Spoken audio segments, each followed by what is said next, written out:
When working with Amazon EC2 instances, AWS provides a very useful feature called the Instance Metadata Service, also known as IMDS. The Instance Metadata Service allows applications running inside an EC2 instance to retrieve information about the instance itself. This is done by making simple HTTP requests from within the instance. AWS exposes IMDS through a special linked local IP address. So, whenever an application sends an HTTP request to this IP address, it can access metadata related to the EC2 instance. Now, this metadata includes information about the EC2 instance such as instance ID, instance type, network configuration, security groups, IAM role credentials, and many more. AWS organizes these into different metadata paths which users can access through specific URLs. At the moment, AWS supports two versions of the Instance Metadata Service, IMDSv1 and IMDSv2. Among these, IMDSv2 is the latest and most secure version. One of the interesting things about IMDS is how easy it is to use. You can navigate through the available metadata paths almost like browsing through a directory or menu structure simply by changing the request path in the URL. Now, let's talk about the two versions of the Instance Metadata Service, IMDSv1 and IMDSv2. IMDSv1 is the older version and it follows a simple request and response model. In this version, applications can directly send HTTP requests to the metadata endpoint and immediately retrieve information. IMDSv2, on the other hand, is the newer and more secure version. It introduces a session-oriented approach. The biggest difference between the two versions is that IMDSv2 requires a session token before metadata can be accessed. So, instead of directly requesting metadata, the application must first create a session by sending a request to obtain a temporary token. The token is then included in subsequent requests to retrieve metadata.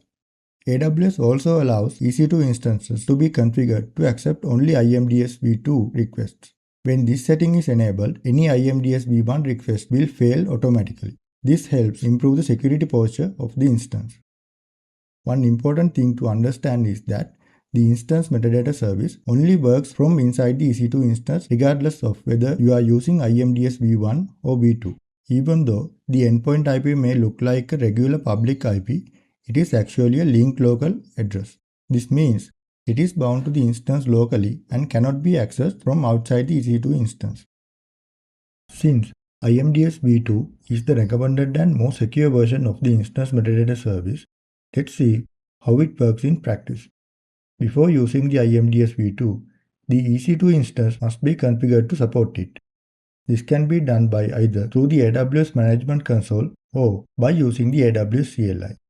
In many production environments, administrators configure instances to allow only IMDSv2 requests, which completely disables IMDSv1 for improved security.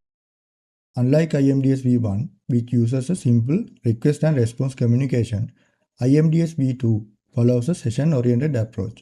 Here is how it works. First, in order to generate a session token in IMDSv2, a put request must first be sent to the IMDS endpoint.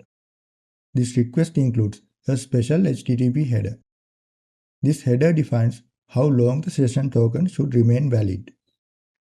The value is specified in seconds and can range from a few seconds up to 6 hours. If the request is successful, IMDS returns a temporary session token in the response. Typically, this token is stored in a variable so it can be reused in subsequent requests when retrieving instance metadata. However, once the session expires, the token becomes invalid and a new session token must be generated before making any additional requests. Later, when making GET requests to access metadata, this token is included in the request headers for authentication. This is one of the key security improvements introduced in IMDSv2. When invoking the IMDS endpoint, the session token must be included in the request using this header. As the first step, we need to select a metadata version from the list of available versions.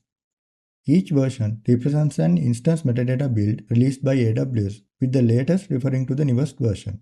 To view all available metadata versions, simply make a GET request to IMDS endpoint. This will return the list of available metadata versions. For automation tasks, it is recommended to use the latest version since it provides the newest set of information. Next, we need to select the category of data we want to retrieve. AWS Instance Metadata Service or IMDS exposes three main categories of data. The first category is metadata and it is available under the /metadata path and contains static information about the EC2 instance such as instance ID, VPC ID, subnet ID, region, and other instance related details. This is the most commonly used type of data. If we make a GET request to this path, IMDS returns a list of all available metadata items. From there, we can navigate through the path to retrieve the specific information we need. The second category is dynamic data.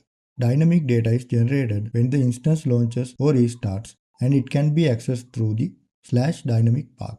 One of the main items available here is the instance identity document. The third category is user data. User data is usually a custom shell script, cloud config file, or configuration snippet provided when launching the EC2 instance. This script runs during the first boot of the instance.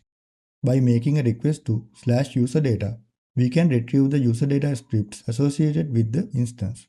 To summarize, the AWS Metadata Service provides a simple and powerful way for applications running inside an EC2 instance to retrieve instance-related information. We looked at how IMDS works, the difference between two versions of IMDS, and why IMDSv2 is the recommended and more secure approach. We looked at how IMDS works, the differences between two versions of IMDS, and why IMDSv2 is the recommended and more secure approach. We also explored how session tokens are generated and used, how metadata versions and categories are organized, and how different types of instance information can be retrieved through the IMDS endpoint.